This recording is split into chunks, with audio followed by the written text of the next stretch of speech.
જય શ્રી કૃષ્ણ, હેપી દિવાળી બધાને। આજે આપણે રેસીપી લઈને આવ્યા છે અડદિયા। 500 ગ્રામ લોટ લીધો છે, 500 ગ્રામ ઘી લીધું છે, 800 ગ્રામ ખાંડ લીધેલી છે। તમે આની જગ્યાએ સાકરનો પણ ઉપયોગ કરી શકો। 100 ગ્રામ દૂધ છે, 100 ગ્રામ કાજુ છે અને 100 ગ્રામ ગુંદર છે। હવે આપણે લોટ લઈ લઈએ એક વાસણમાં। કરકરો લોટ લીધો છે અડદનો। હવે આપણે એમાં થોડું થોડું દૂધ એડ કરીને આપણે ધાબો તૈયાર કરવાનો છે।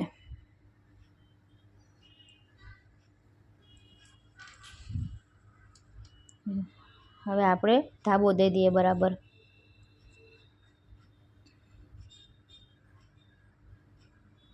એકદમ હળવા હાથે મિક્સ કરવાનું છે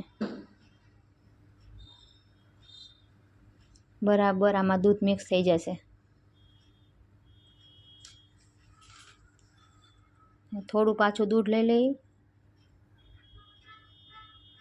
એકસાથે દૂધ એડ કરવાથી લોટ બંધાઈ જાય છે અને લોટ ચીકણો થઈ જાય છે, એટલે થોડું થોડું દૂધ મિક્સ કરવાનું છે।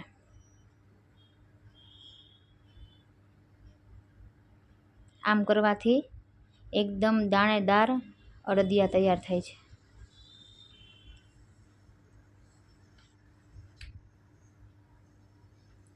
આમ તો ઠંડીની સિઝન ચાલુ થઈ ગઈ છે, અડદિયા તો બધે બનતા જ હોય છે। એકવાર તમે આ પણ ટ્રાય કરજો।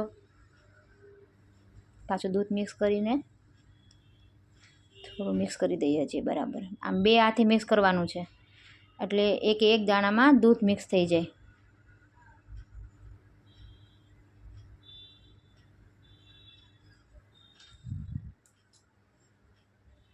બરાબર મિક્સ કરી દેવાનું બે હાથે, હળવા હાથે, ભાર નથી દેવાનો।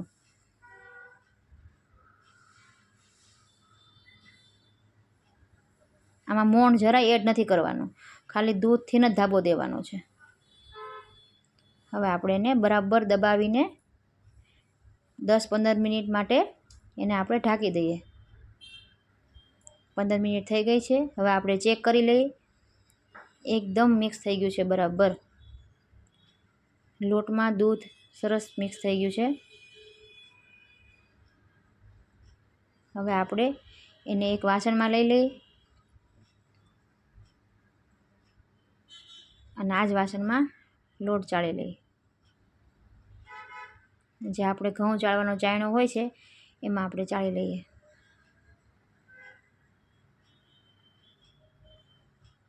આમ ચાળવાથી જે લોટના ગઠ્ઠા હોય છે એ ગઠ્ઠા નથી રહેતા, બરાબર મિક્સ થઈ જાય, એટલે એ ગઠ્ઠા આપણને લોટ શેકવામાં કાચા રહી જાય છે, એટલે ચાળવો ખૂબ જરૂરી છે।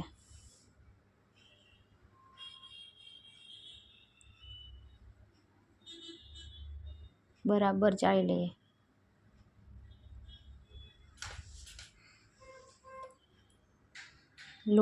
લોટમાં બધામાં આમ દાણાદાર તૈયાર થયો છે। આપણે ધાબો દઈએ એટલે દાણાદાર લોટ તૈયાર થાય। જો એકદમ દાણો દાણો દેખાય છે લોટમાં।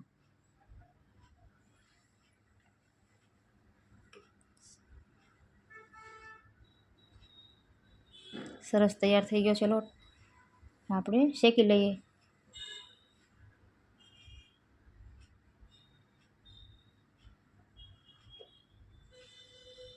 થોડું ઘી લઈ લઈએ પહેલાં।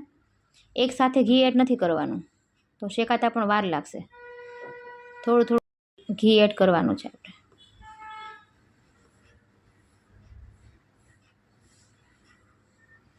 ઘી ગરમ થઈ જાય પછી લોટ મિક્સ કરવાનો।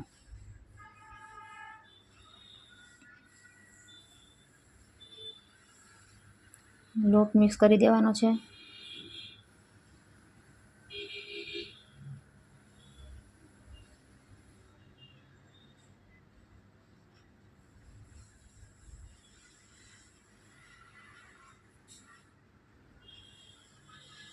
ગેસને ધીમો જ રાખવાનો છે, સ્લો ટુ મીડિયમ જ।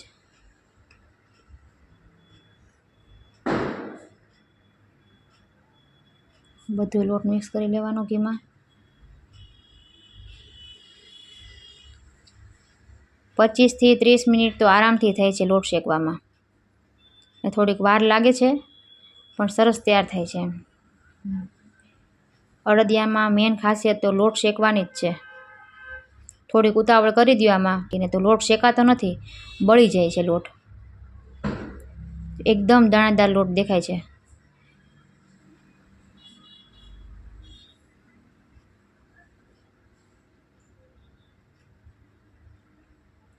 થોડું ઘી એડ કરી દેવાનું.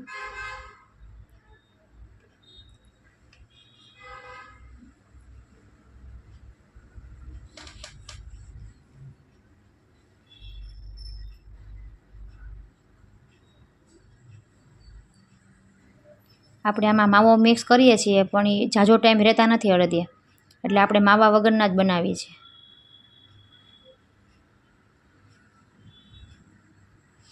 આમાં આપણે દૂધ મિક્સ કરી દઈએ એટલે માવાની પણ જરૂર નથી પડતી. થોડું ઘી એડ કરી દઈએ પાછું.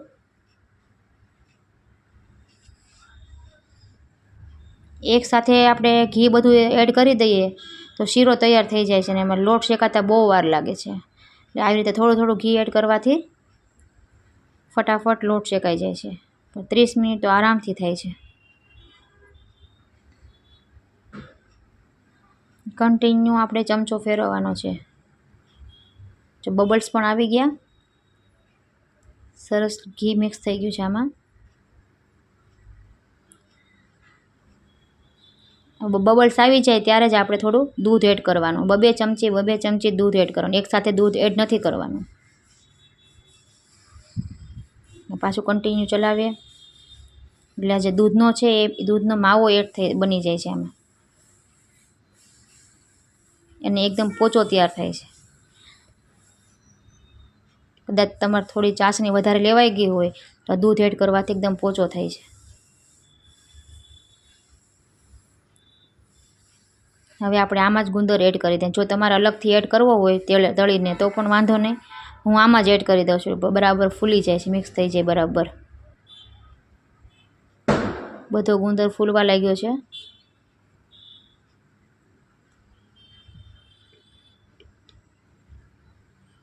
કલર પણ ચેન્જ થઈ ગયો છે લોટનો, ગોલ્ડન.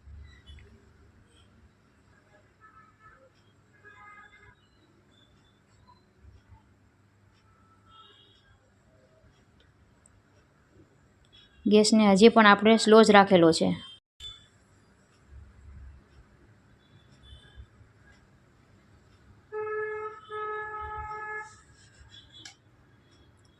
એકદમ દાણેદાર દેખાય છે બરાબર. સરસ શેકાઈ ગયો છે. ગુંદર પણ ફૂલી ગયો છે, જોઈ શકો છો તમે. થોડો પાછો ગુંદર એડ કરી દઈએ. એકસાથે ગુંદર એડ નથી કરવાનો, ધીમે ધીમે જ ગુંદર એડ કરવાનો એટલે બરાબર ફૂલી જાય. આમાં ઘી ગરમ હોય એટલે બરાબર ફૂલી જાય છે.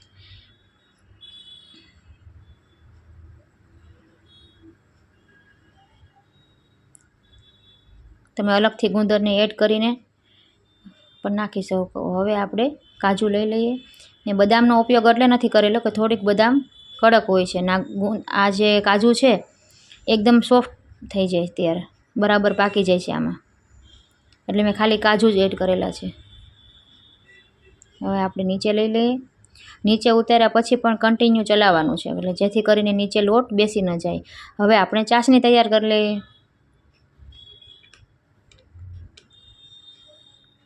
ખાંડ એડ કરી દઈએ. થોડું પાણી એડ કરીએ, ખાંડ ડૂબે એટલું, ને બરાબર મિક્સ કરી લઈએ.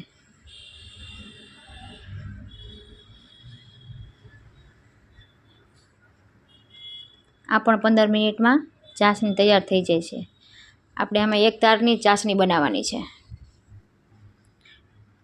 આપણે ગરમીમાં તમે બનાવતા હોય તો 2 તારની લેવી જરૂરી છે, પણ આ ઠંડીની ઋતુ છે એટલે 1 તારની પણ સરસ થઈ જાય, જામી જાય છે. હવે આપણે જે સાઈડમાં પડેલું છે ને ચલાવતા રહીએ એટલે લોટ બેસી ન જાય.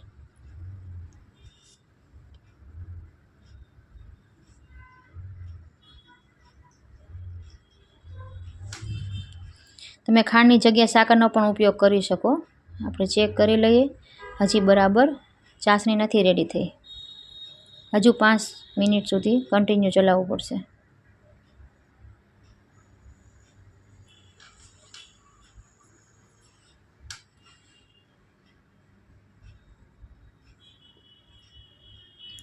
હજી એકવાર આપણે આને હલાવી લઈએ બરાબર. ઘી પણ બરાબર મિક્સ થઈ ગયું છે આમાં.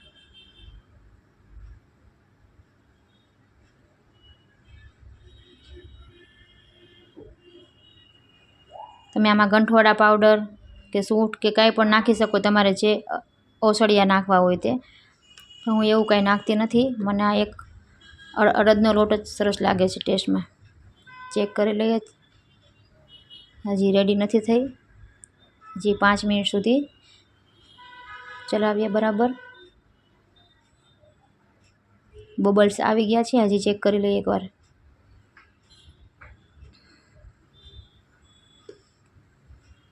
હજી બરાબર નથી બની. જો તમારે લચકો બનાવવો હોય, કોઈ ગેસ્ટ આવ્યા હોય ત્યારે, તો ચાસણીની જરૂર નથી પડતી. આમનામ તમે ખાંડનું પાણી થોડુંક મિક્સ થઈ જાય એટલે તમે લચકામાં એડ કરી દેવાની. લચકો પણ સરસ લાગે છે.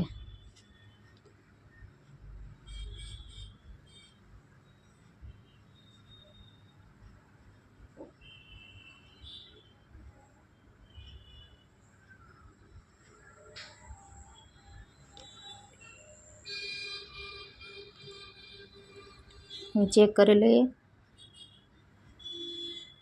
હજી બરાબર થઈ નથી. વાટકીમાં ચેક કરી લેવાનું, એટલે કોઈને ચાસણીમાં લેવામાં ખબર ના પડતી હોય.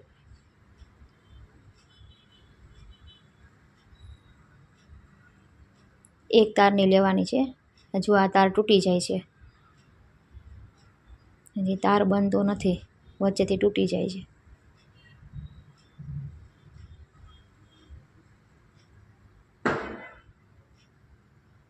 હજી 2 મિનિટ સુધી હજી રહેવા દઈએ. મેન આમાં લોટ શેકવાની ખાસિયત અને ચાસણી લેવાની, આ 2 વસ્તુની તો મેન ખાસિયત છે. મિક્સ કરી દઈએ. એક તારની ચાસણી એકદમ રેડી થઈ ગઈ છે. કન્ટિન્યુ 5 મિનિટ ચાસણી નાખ્યા પછી ચલાવવાનું છે, એટલે ચાસણી બરાબર લોટ સાથે મિક્સ થઈ જાય. થોડોક સ્વાદ અનુસાર ઇલાયચી પાવડર એડ કરી દઈએ, એટલે સ્વાદ સરસ આવે છે.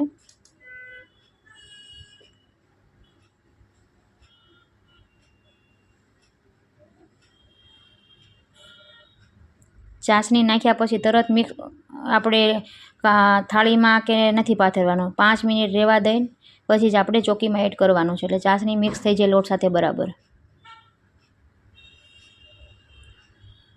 હવે આપણે ઠંડુ કરવા માટે મૂકી દઈએ. 1 કલાક પછી આપણે ચેક કરી લઈએ કે બરાબર થયું છે કે નહીં. બરાબર મિક્સ કરી દઈએ. જોઈ શકો છો કલર પણ એકદમ સરસ આવ્યો છે. જોતાં જ મોઢામાં પાણી આવી જાય. સુગંધ પણ એટલી સરસ આવે છે. આ તૈયાર થઈ ગયો છે આપણો અડદિયા. હવે આપણે એને સેટ કરવા મૂકી દઈએ. થઈ ગઈ છે અને બરાબર આપણે આ આમ જામી ગયું છે બરાબર. તો તમારે જો શેપ પાડવો હોય આવી રીતે તો તમે પાડી શકો, પણ એમાં એવું થાય છે કે આ ઘી બધું બહાર નીકળી જાય છે. એટલે આપણે એવી રીતે નથી બનાવવાના. જો તમે આમ બનાવશો આવી રીતે, આ બધું આવી રીતે પીસ પાડીને, તો ઘી બરાબર એમ જ સરસ રહે છે. ઘી બહાર નથી નીકળતું. સરસ જામી ગયું છે બરાબર. 1 કલાક થઈ ગઈ છે.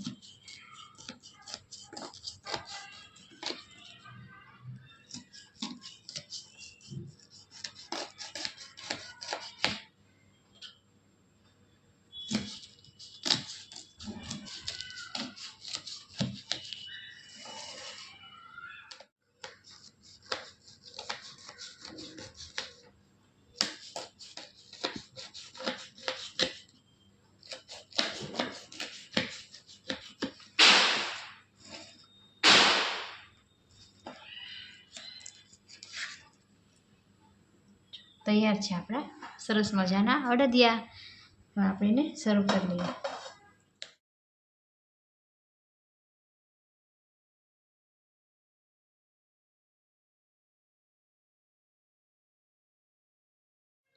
તૈયાર છે આપણે સરસ મજાના અડદિયા. ખરેખર બહુ જ સરસ બન્યા છે. તમે એકવાર જરૂરથી ટ્રાય કરજો. ફ્રેન્ડ્સ અને ફેમિલીમાં જરૂર શેર કરજો. મારી ચેનલને લાઇક, શેર અને સબસ્ક્રાઈબ કરવાનું ભૂલતા નહીં. Thank you. મળીએ એક નવા વિડીયોમાં. બાય.